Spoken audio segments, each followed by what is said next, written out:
Buenos días, chicos.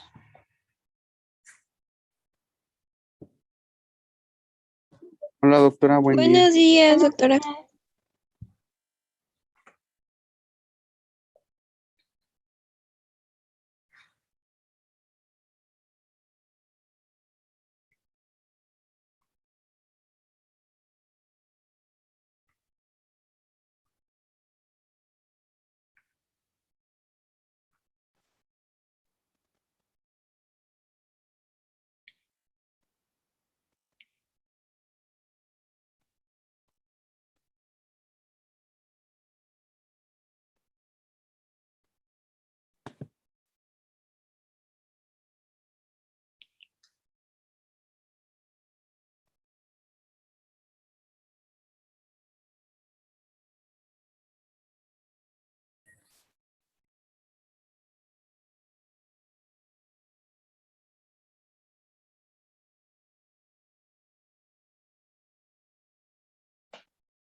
¿Los demás están en el salón, chicos?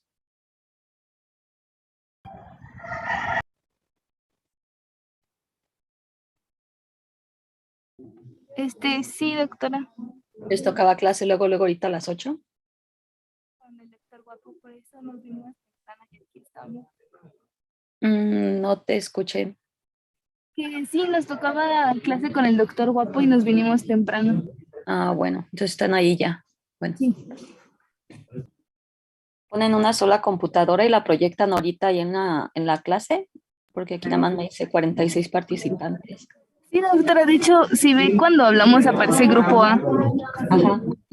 Aquí está, es una sola computadora y la tenemos proyectada. Ah, bueno, el grupo B entonces ¿son los que están ahorita en clase? Sí. Ah, bueno.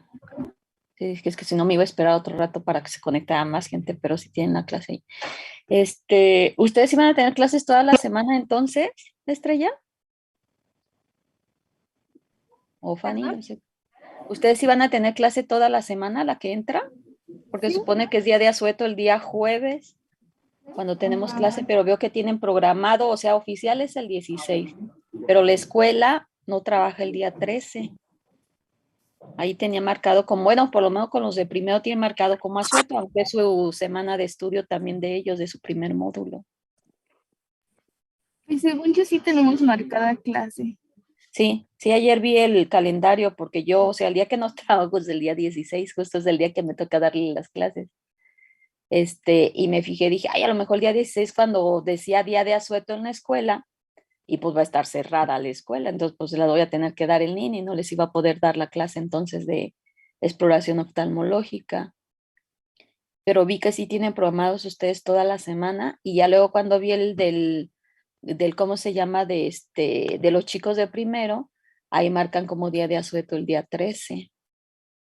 Y la verdad, como no fui a la reunión de información del primer módulo, entonces no supe así como tal cuál es el día de asueto, porque antes sí se recorría para que hubiera puente, se recorría como día de asueto, aunque cayera en 3 semanas, se recorría el día lunes. Entonces investiguen eso, ¿no?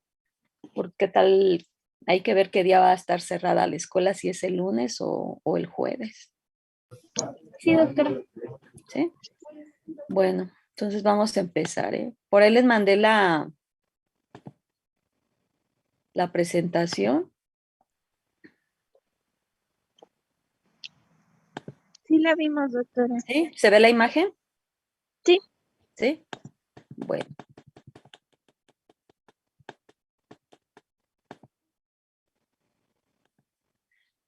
Entonces el día de hoy vamos a ver lo que sería la parte de anatomía de retina y vía visual, la vía óptica. Y ya de alguna manera con esto ya vamos a integrar para que ya veamos posteriormente lo que sería, los temas que nos faltaría sería fisiología de la visión, este, la de exploración oftalmológica y diagnóstico diferencial entre neuritis y óptica y papiledema, ¿sí? Entonces, el día de hoy vamos a ver prácticamente cómo una vez que es emitida una luz o es captado una imagen en una persona, cómo de ahí se van a empezar a dar primero el fenómeno óptico que permite la incidencia de la imagen a nivel del plano retiniano, y de ahí vamos a ver cómo se va a ir traspolando toda la parte de esa dirección de la transmisión del impulso cuando llega a nivel de la retina en los fotorreceptores a través de la estimulación de unos pigmentos, dependiendo de si estamos con una luz o hay penumbra, el tipo de pigmentos que se van a estimular, y de ahí se va a venir un fenómeno de tipo químico. Entonces va a atravesar todo lo que son las capas de la retina, y cada una de las capas de la retina tiene su función. Entonces, como tal, pues es importante que mencionemos cuáles son esas capas de la retina. Retomamos otra vez el esquema que hemos estado viendo siempre, ¿no? Un corte en sentido sagital que me permite ver mi globo ocular en la cavidad orbitaria, cómo está rodeado por grasa.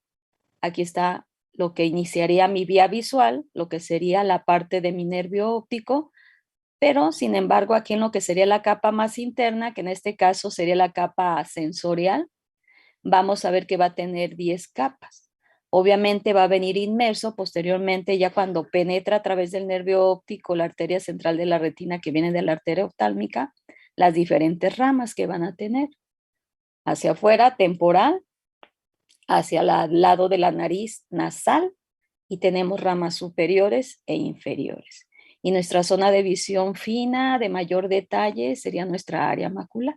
Entonces, tiene que atravesar todos estos medios transparentes, como fue lo que mencionamos en la clase anterior. Viene la proyección de una imagen, viene la proyección de una luz. Tiene que atravesar estos medios transparentes, córnea, cámara anterior, cristalino, humor vítreo, y permite la incidencia de la imagen a nivel del plano retiniano.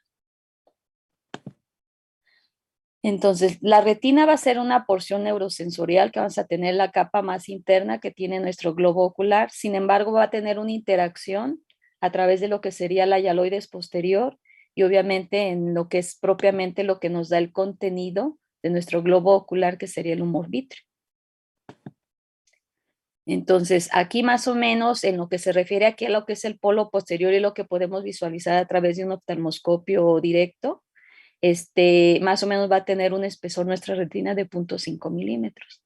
Y lo que es a nivel periférico, vamos a encontrar en cuanto a espesor de nuestra retina de 0.2 milímetros a nivel periférico.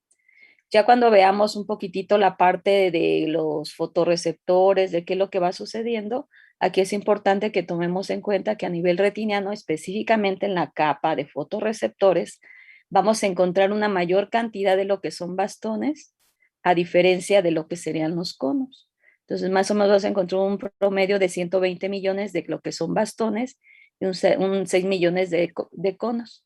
Entonces, todo lo que es la parte del espesor de nuestra córnea va a tener 10 capas. Vamos a empezar a enumerarlas desde la parte más externa a la parte más interna. Aquí prácticamente nada más nos pone lo que se refiere a la parte de el epitelio pigmentario y fotorreceptores, y vamos a ver cómo va a tener una interacción inmediata hacia la parte externa, lo que sería la parte de mi epitelio pigmentario, con la membrana de Bruch y la coroides, que en este caso sería la capa intermedia de mi globo ocular.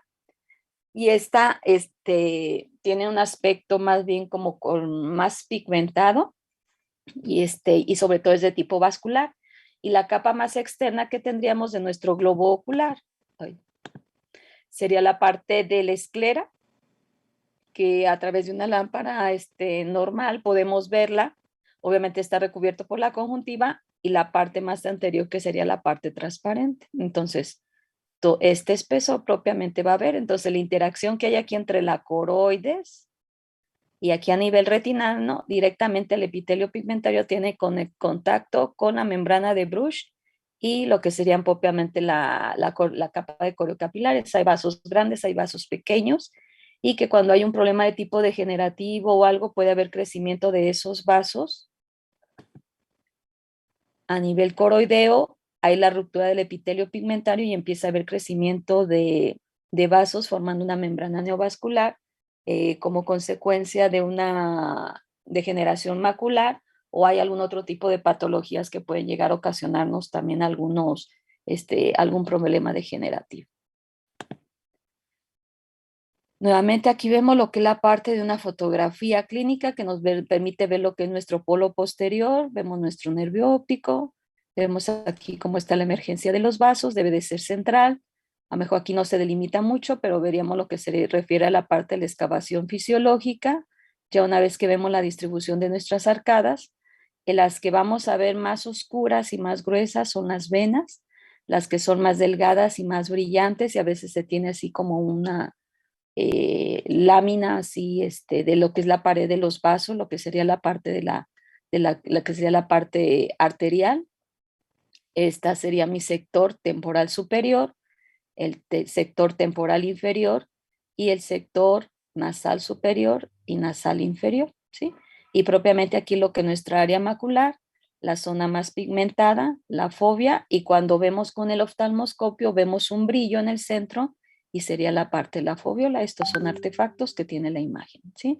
Entonces, aquí, ¿cuál va a ser la función que va a tener nuestra retina? Recoge el estímulo luminoso, la imagen que se está viendo, elabora a través de la estimulación que hay con los pigmentos que se da a nivel de propiamente de los núcleos, que conformaría la capa nuclear externa, y de ahí a través de los pigmentos elabora, hay un estímulo, genera ese estímulo químico, genera un estímulo eléctrico, y de ahí se hace toda la parte de la transmisión de lo que sería la parte del estímulo eléctrico para que llegue hasta la parte de la corteza occipital y pueda transmitir en un momento dado una sensación visual.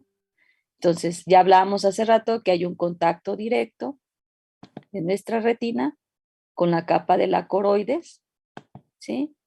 Y a nivel periférico vamos a encontrar una superficie dentada y la vamos a denominar hora cerrada. Sería la parte más periférica que tiene nuestra retina y sobre todo en retina periférica podemos encontrar a veces cuando hablamos del tema de miopía, lesiones degenerativas que pueden condicionar un desprendimiento de retina como desgarros, agujeros, lesiones en la tiz que hacen que filtre líquido, se produzca y desprenda la retina, ¿sí? Entonces estos remanentes retinianos se van a prolongar también hacia la parte ya más anterior, en la cercanía del músculo ciliar, a través de lo que sería la pars plana y la pars plicata, y ahí va a ser la zona en donde vamos a encontrar a veces esos problemas inflamatorios o copos de nieve cuando hay un problema de pars planitis. Aquí vemos una imagen de nuestro globo ocular, se está haciendo aquí un corte sectorial para que podamos visualizar lo que es la parte de nuestra retina, ¿sí? Aquí sería en este caso como posteriormente va a ser la transmisión del estímulo luminoso o de la imagen y eso a través del nervio óptico. Entonces, aquí llega el estímulo luminoso, estas serían las capas más externas, estas serían las capas más internas.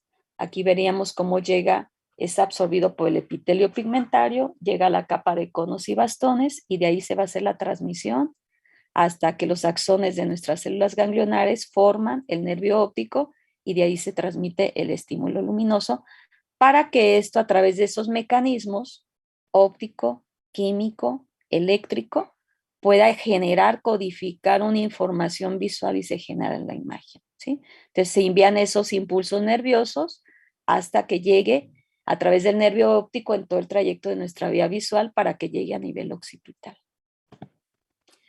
¿Cuáles son esas capas que va a tener la retina? ¿Sí? Nos vamos aquí desde la parte más externa hasta la parte más interna y aquí vienen enumerados cada uno de esas capas que vamos a tener. Nuestra primera capa sería la capa del epitelio pigmentario, que es esta. Luego viene nuestra capa de fotorreceptores propiamente de lo que sería el segmento externo. Ya mañana que hablemos un poquitito de la parte la próxima clase de fisiología de la visión y encontraríamos lo que sería la parte del segmento externo. Luego viene una capa que sería la membrana limitante externa, que de alguna manera vamos a tener unas células de sostén que son las células de Müller y esas van a tener esa interconexión que tiene, se viene hasta adelante esas células de Müller que son de sostén y forman la membrana limitante externa. Luego viene nuestra capa nuclear externa, que va a estar conformado por los núcleos de nuestros fotorreceptores.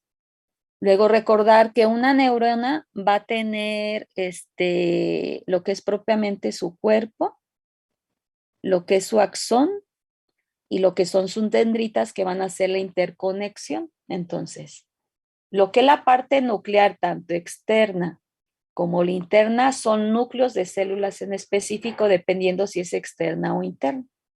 Y lo que es la capa plexiforme va a ser la interconexión que establecen, en este caso, a nivel retiniano, dos células, ¿sí? Entonces, la capa plexiforme externa va a ser la que va a unir los axones de mis fotorreceptores con los axones de mis células bipolares y horizontales.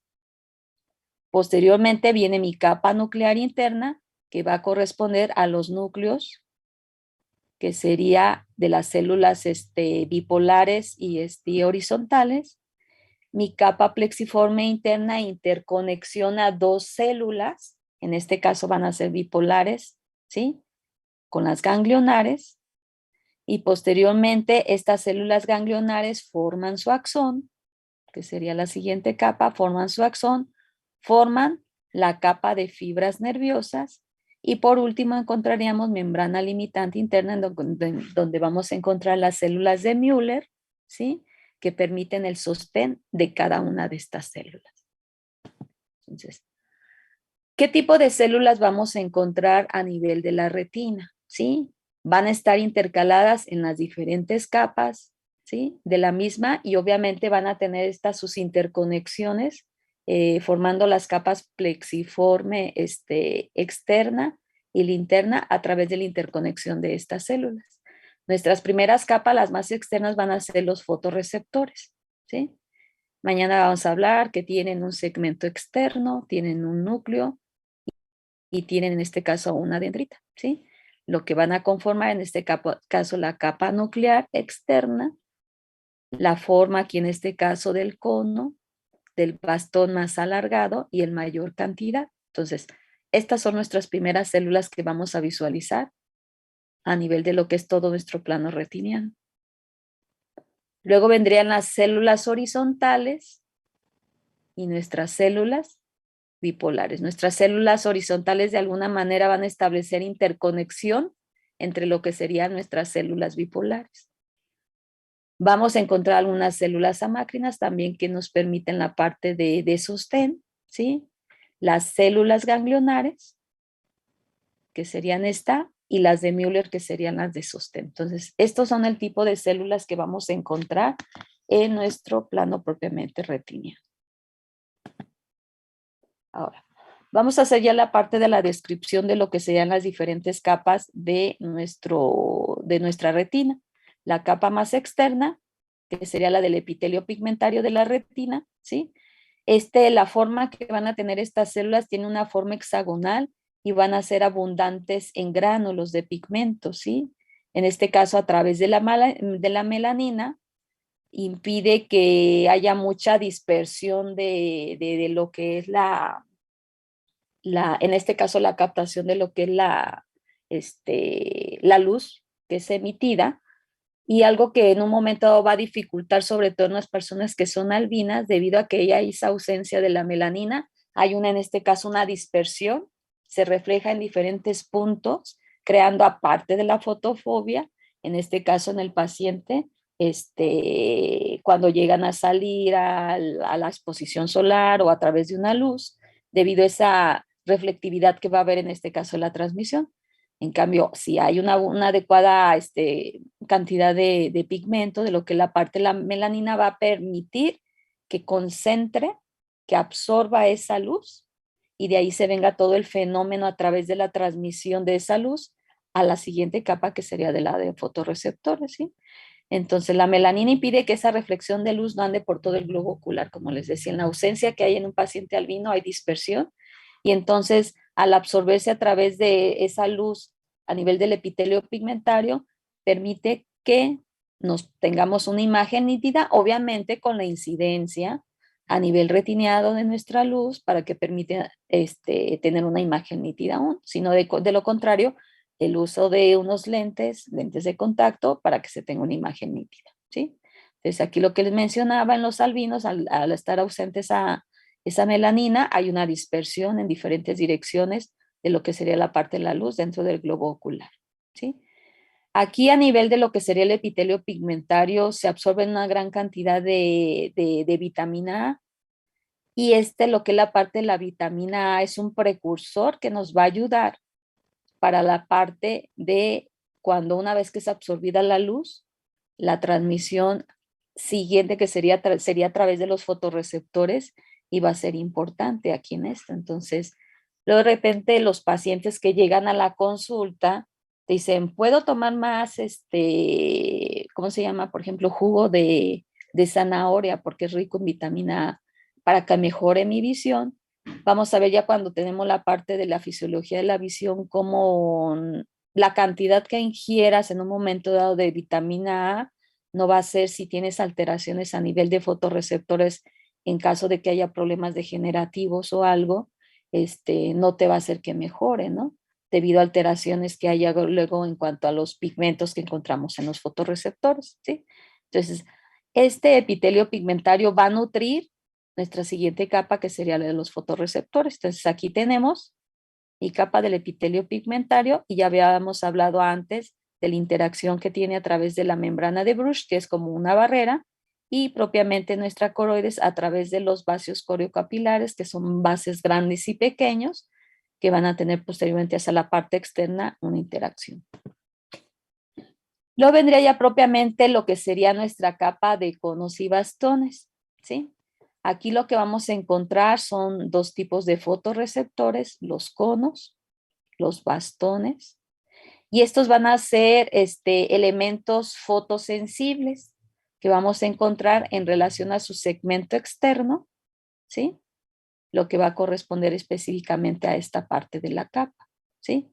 Y aquí van a ser entonces elementos fotosensibles que a través de la estimulación de la luz, la absorción de esta luz a través del epitelio pigmentario es transmitida y va a llegar, y aquí es donde se van a generar un evento de tipo metabólico con la absorción de los pigmentos, dependiendo de qué pigmento sea, si es un cono, si es un bastón, y de ahí se van a generar gradientes de concentración a nivel intracelular, generando un estímulo eléctrico. Entonces, aquí lo que es la parte de de mis fotorreceptores, van a establecerse esas interconexiones eléctricas, y lo que serían mis fotorreceptores sería mi primera neurona en relación a todo el trayecto de mi vía visual, ¿sí?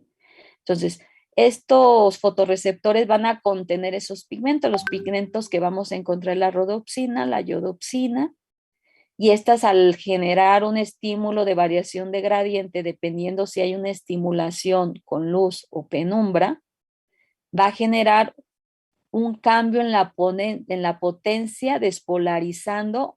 Hay liberación en los canales de calcio y del sodio y generan un estímulo luminoso, transmitiéndolo posteriormente a lo que resta de la parte de nuestro fotorreceptor, y de ahí se va haciendo la interconexión de manera vertical en todo el trayecto de la vía visual, o de manera horizontal cuando hablamos posteriormente al rato en relación a la capa de nuclear interna de lo que es la parte de nuestra retina, ¿sí? Entonces, segmento externo, su segmento interno que tiene su núcleo, y aquí la parte tiene la parte de la sinapsis, la transmisión sináptica, su terminación sináptica del axón, que va a establecer posteriormente una interconexión con la siguiente capa de la retina, ¿sí? Entonces aquí nuevamente volvemos a ver lo que son nuestras capas en esta parte de la imagen superior: epitelio pigmentario, mi capa de fotorreceptores, en azul los conos, en color rosa lo que serían los bastones, y cómo se van a interconectar con el resto de las capas. Aquí, si yo, por ejemplo, tengo un corte y hago una sección específicamente a nivel de lo que es el área macular y específicamente a nivel de la fobia, si se fijan aquí en relación a los colores que se están poniendo, ¿sí? Vamos a encontrar nuestra capa de lo que serían los fotorreceptores, y luego aquí vendrían el resto de las capas. Entonces, vamos a ver que lo que es la zona del área macular va a concentrar la principal, aunque corresponde en cuanto a espacio de un 20% de toda nuestra superficie a nivel retiniano, tenemos aquí que prácticamente ya concentra el 80% de nuestra visión, de nuestra imagen de nitidez. A diferencia ya posteriormente de la retina periférica, que aunque comprende el 80% de superficie de lo que es nuestro plano retiniano, prácticamente capta la parte del 20% en cuanto a la visión, ¿sí? Entonces, aquí sobre todo se va a concentrar más lo que es la parte de la visión de nitidez, de definición.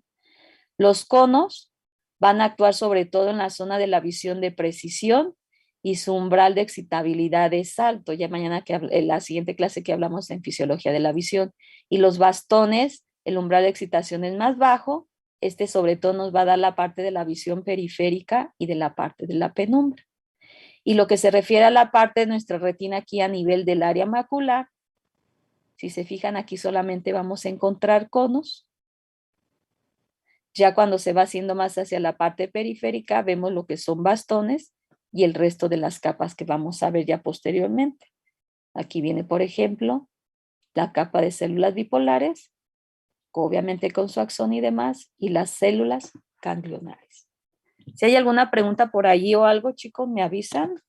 Déjenme ver si en el chat no hay alguna pregunta, no.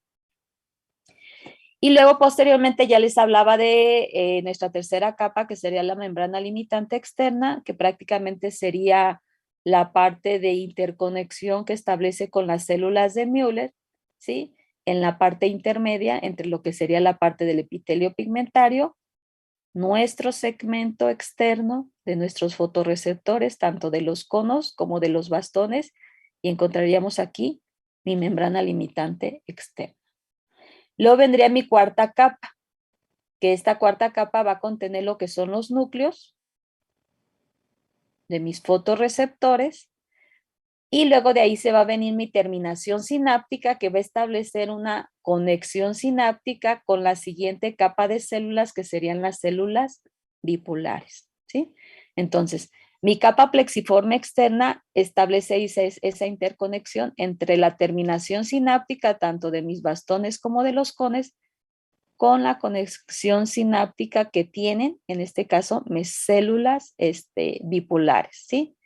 Y de aquí se van a venir posteriormente la zona de interconexión, que va a tener también posteriormente con lo que serían mis células horizontales, que quería aquí. Es esa sinapsis que va a haber entre los conos, ¿sí? De manera horizontal se hace la transmisión del estímulo y de manera vertical se va a hacer de los fotorreceptores con las células bipolares. Luego ya vendría lo que sería mi capa nuclear interna, ¿sí? Que estaría conformado por los núcleos de mis células bipolares, ¿sí? Y aquí vamos a tener diferentes formas de esas células bipolares, y estas van a constituir nuestra segunda neurona, nuestra segunda interconexión. La primera eran los fotorreceptores, se conectan con su terminación sináptica con la siguiente capa de las bipolares, y entonces mis células bipolares es mi segunda interconexión, es mi segunda neurona, ¿sí? Entonces, aquí estas células bipolares van a tener en un momento dado esa interconexión con lo que serán los fotorreceptores, y vamos a tener diferente tipo de células, ¿sí? Las enanas, ¿sí?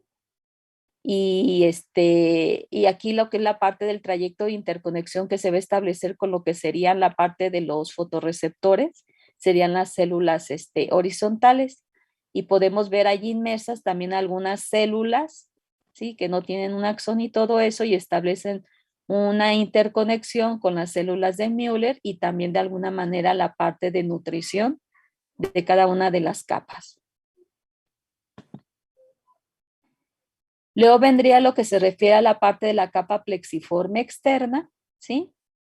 Que sería esta, y establece la interconexión que hay de la sinapsis que establece con mis células bipolares con las células amácrinas y con las células, posteriormente con las células ganglionares. Entonces, aquí está la absorción de la... perdón, se la estaba dando al revés, chicos. Aquí viene la absorción. Es absorbido por el epitelio pigmentario. Viene la capa de conos y receptores, que es mi primera neurona. Luego viene mi mi membrana limitante externa, mi capa nuclear externa, que son los núcleos de mis fotorreceptores, la plexiforme externa, la interconexión que tienen mis fotorreceptores con las células bipolares y las horizontales, mi capa nuclear interna, que son los núcleos de mis células bipolares horizontales y amácrinas. Luego viene mi capa plexiforme interna, que es la interconexión de mi capa de bipolares con células ganglionares, ¿sí? Aquí se establece esa parte de esa sinapsis para que posteriormente lleguen y venga mi octava capa, que sería la capa de células ganglionares, ¿sí?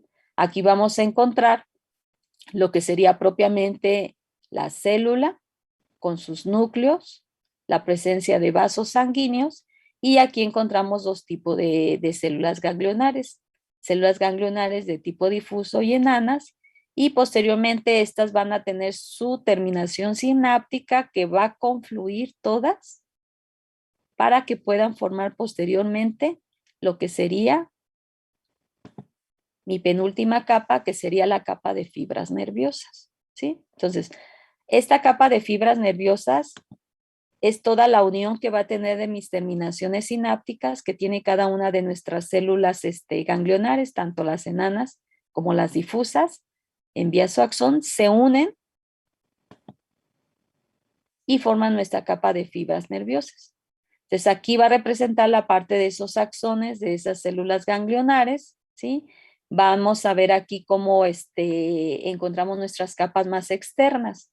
Aquí encontraríamos la esclera, la coroides, y de aquí se viene toda la parte del seguimiento que van a tener las diferentes capas de la retina, desde la parte más externa, los fotorreceptores, las células bipolares con las amácrinas y las horizontales, aquí la capa de células ganglionares, su terminación sináptica, confluyen, forman el nervio óptico, y vamos aquí como posteriormente, ya una vez que se conjunta las fibras, en este caso nerviosas, de toda la parte de las diferentes porciones temporales, temporal, nasal, superior e inferior, forman lo que es propiamente nuestro nervio óptico, y vamos a ver aquí cómo va a venir en el espesor del mismo lo que serían los vasos, tanto de tipo arterial como de tipo venoso, y una vez que llegan a nivel del plano retiniano, se dividen en una temporal superior, temporal inferior, nasal superior, nasal inferior, ¿sí? Entonces, aquí propiamente lo que es la parte de la zona del nervio óptico va a carecer de fotorreceptores, ¿sí? Aquí más que nada va a ser la confluencia de lo que es la parte de la terminación sináptica de mis células ganglionares, y de ahí de que a nivel campimétrico, ya que no hay esos fotorreceptores y eso, vamos a encontrar a nivel campimétrico lo que es la famosa mancha ciega. Es una escotoma entre comillas normal debido a que está esa ausencia de esos fotorreceptores. Y ya posteriormente encontraríamos lo que se refiere a la parte de la membrana limitante interna, que sería la membrana basal, que va a tener ya propiamente contacto directo con lo que sería la parte de la hialoides, ¿sí? ¿Alguna duda, pregunta respecto a las capas de la retina, chicos?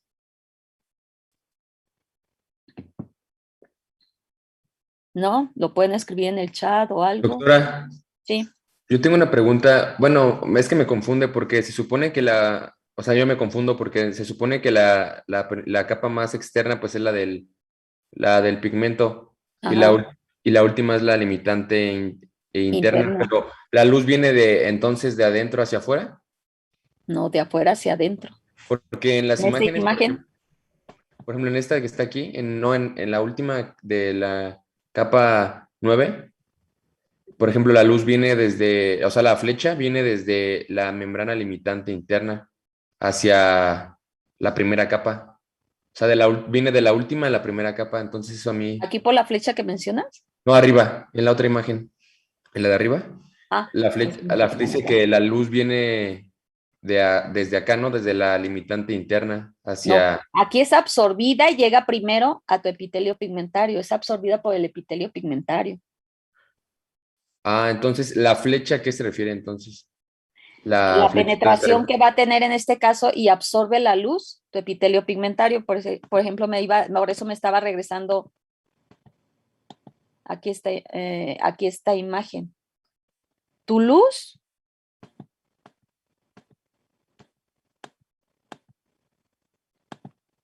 en esta imagen y en las otras. Tu luz acá, si tuviéramos una contigüidad de mi imagen sin tomar en cuenta el texto, aquí está tu objeto o tu luz. De aquí, esa luz es emitida.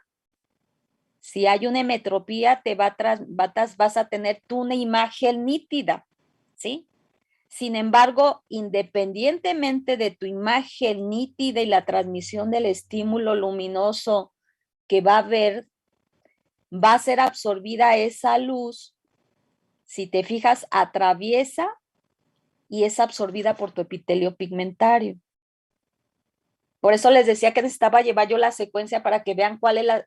Antes yo primero les daba anatomía tercero, cuarto, sexto par y nervio facial, e inmediatamente les daba yo la clase de fisiología de la visión si tenemos una secuencia. Pero me di cuenta que era importante que yo les explicara toda la interacción que tiene en este caso, lo que implica la fisiología de la visión. Primero la parte óptica. Tú quieres tener una imagen nítida, como que son cosas independientes. Ese sería estrella y algunos decían, es que es complicado la parte de la óptica, cuando haces una corrección óptica. Es complicada la parte de tu fisiología de la visión.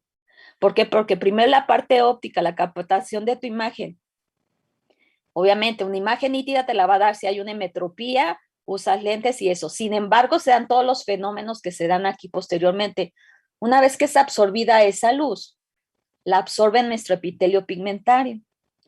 Y aquí, después del fenómeno óptico, se da un fenómeno químico, un fotoquímico, por la absorción de los pigmentos que tienes, dependiendo si se estimula, si hay luz, hay penumbra, genera la estimulación de los pigmentos con variación de gradientes de concentración, y de aquí esto va a generar un potencial de acción con despolarización, estimula y ¡pum! Se viene la primera interconexión y mi primer interconexión eléctrica, que de ahí, ¡pum!, te hace toda la transmisión del estímulo eléctrico hasta que llega a la vía visual.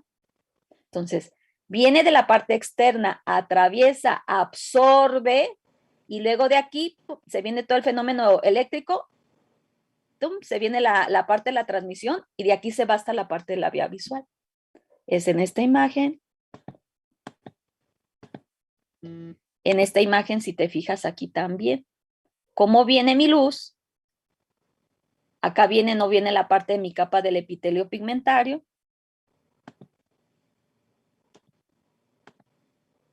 Nuevamente aquí viene mi luz.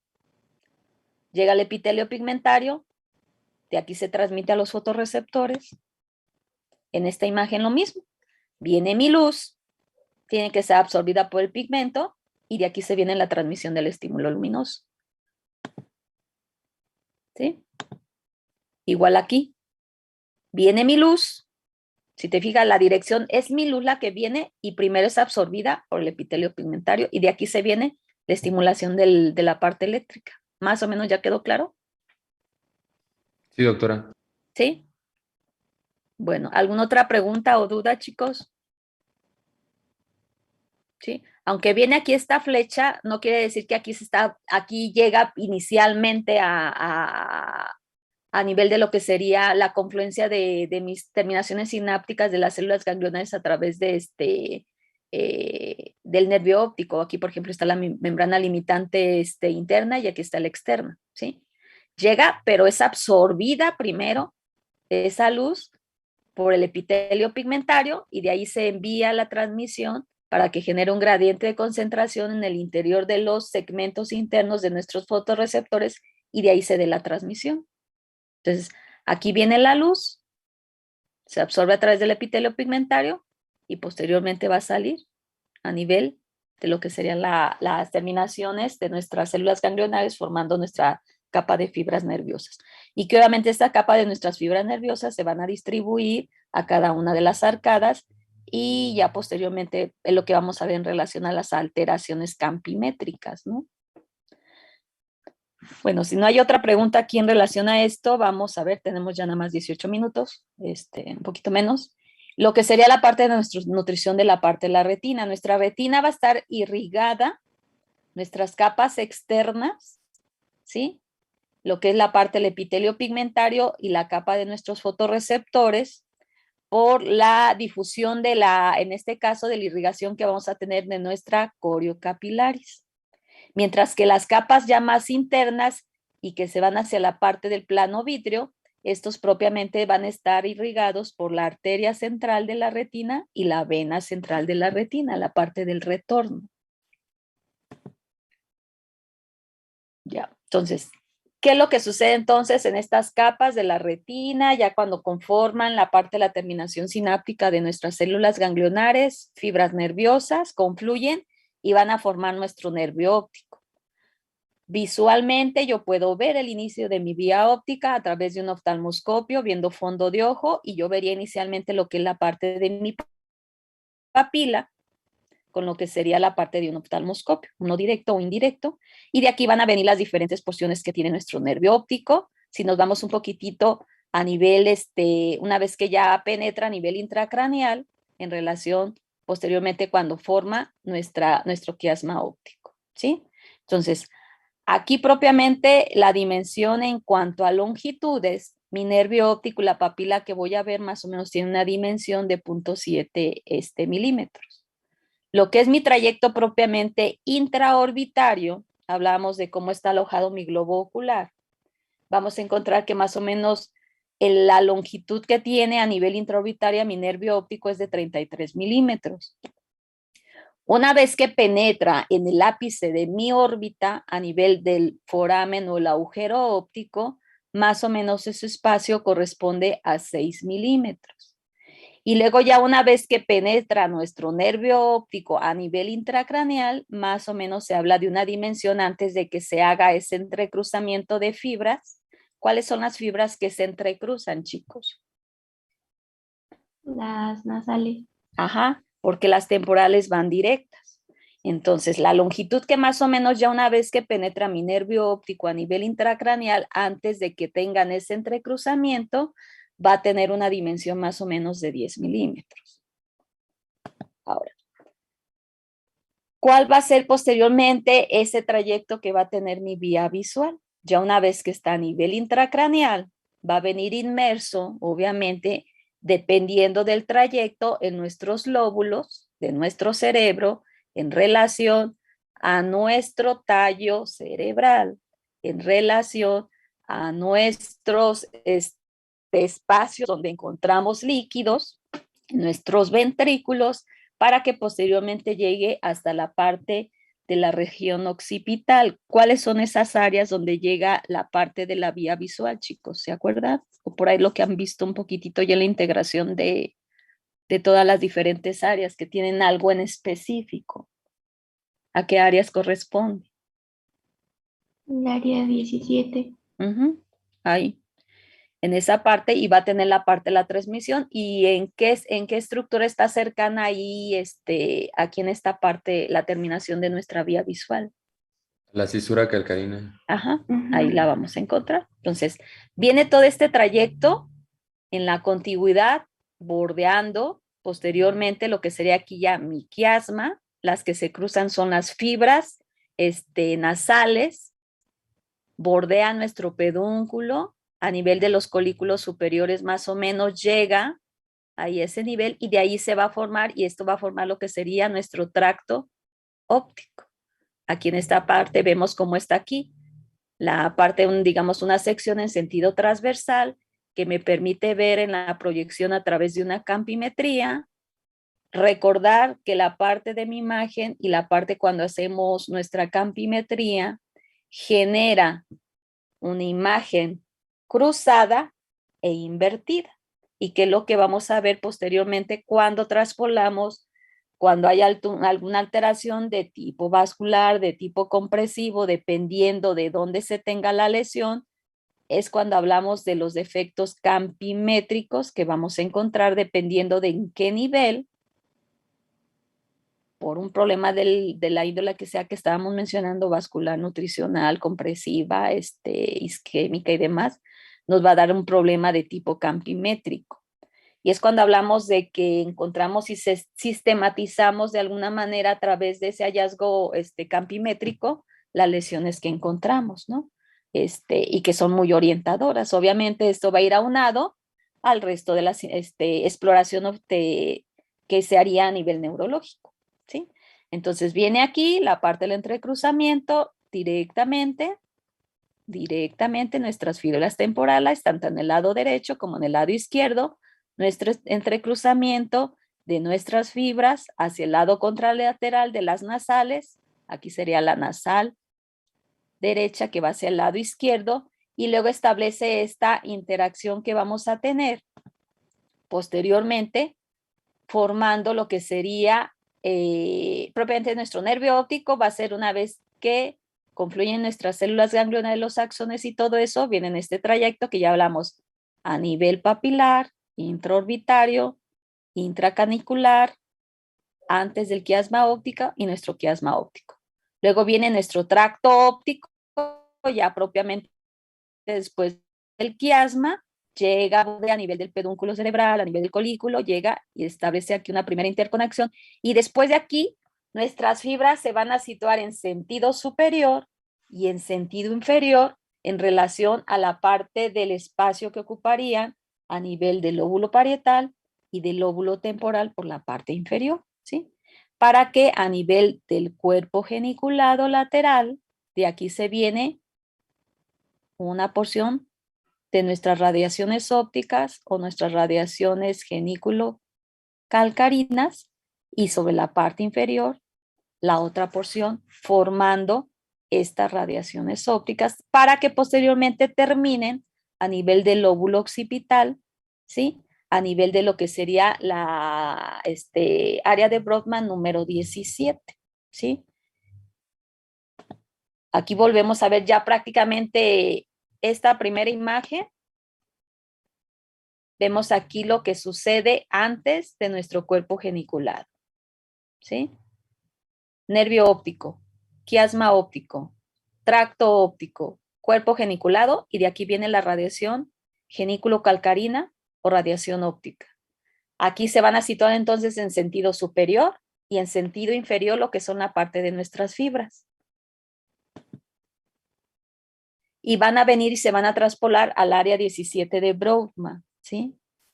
Entonces, aquí viene ya una vez que viene la parte de la distribución de mis fibras a nivel del cuerpo geniculado, unas se van a situar en sentido superior, que vendrían a través del lóbulo parietal, y estas nos van a proyectar, aunque vienen superiores, nos proyecta nuestro campo visual inferior, por lo que les estaba mencionando, que vamos a generar en este caso una imagen cruzada e invertida. Y lo que serían nuestras fibras temporales, esta es la que van a formar en un momento dado una asa.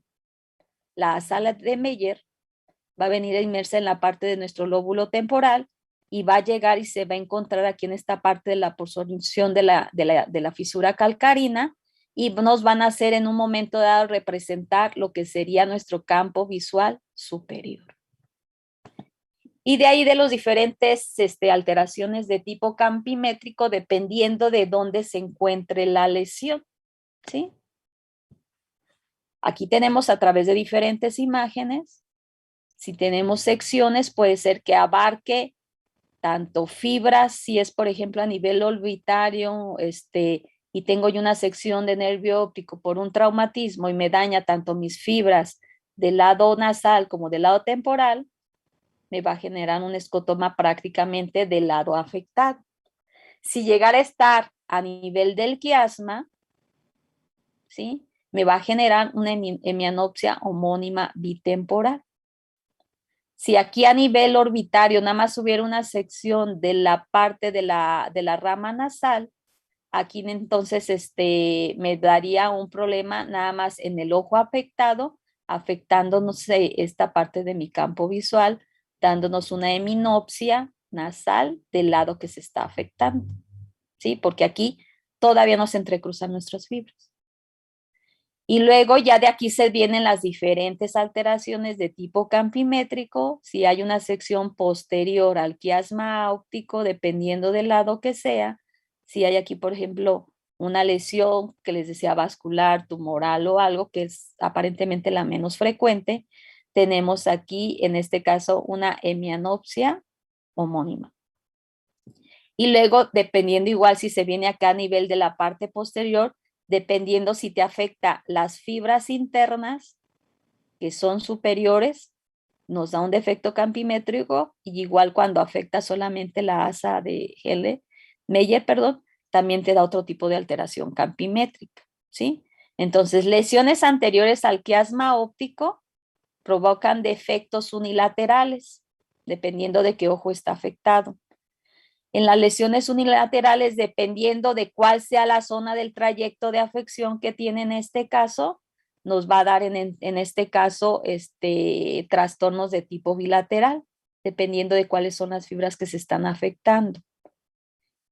Y generalmente ya cuando tenemos lesiones posteriores al cuerpo geniculado, nos van a dar en este caso lo que serían las cuadrantopsias, dependiendo si está afectada mi vía medial o mi vía lateral, en donde está la asa de Meyer, o si es a nivel de la parte posterior, también va a ser importante qué parte se está afectando.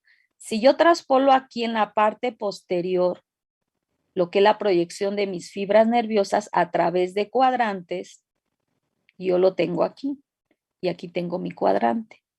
La parte más anterior va a tener la presencia de lo que corresponde a traspolación de mi visión periférica, y la que estaría más hacia la punta propiamente de mi porción de mi lóbulo occipital va a corresponder a la parte del área de la mácula. Entonces, si yo tengo una lesión de tipo vascular aquí por adelante, yo tendría una alteración en mi retina periférica, ¿sí?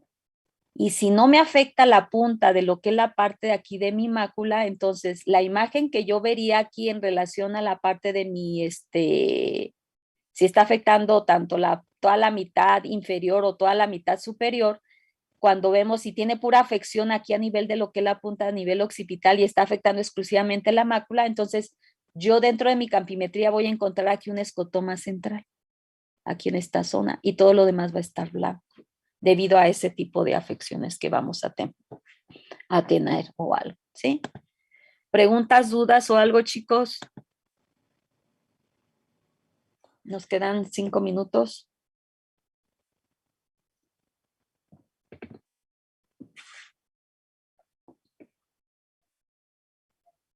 ¿No? Creo que no. ¿No? Bueno. Entonces, chequen eso de las clases de la semana que entra. Oficial, no se trabaja el día 16. Yo, de hecho, no voy a trabajar, ¿sí? Y ahí en el calendario con los de primero marcan como día de asueto, aunque bueno, en su semana de estudio, el día lunes. Entonces, chequen si sí va a estar abierta la escuela el día jueves, chicos, ¿sí? Para la otra clase ya nada más nos faltarían 3. Es un poco pesado porque son 3 clases.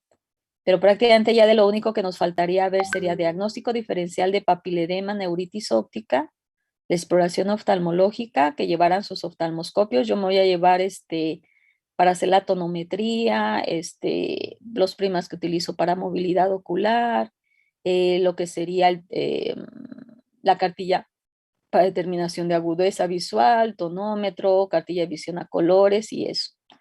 Y lleven sus oftalmoscopios. Por ahí me dijeron que había 11 personas que tienen oftalmoscopio, pero igual no sé si sean todos.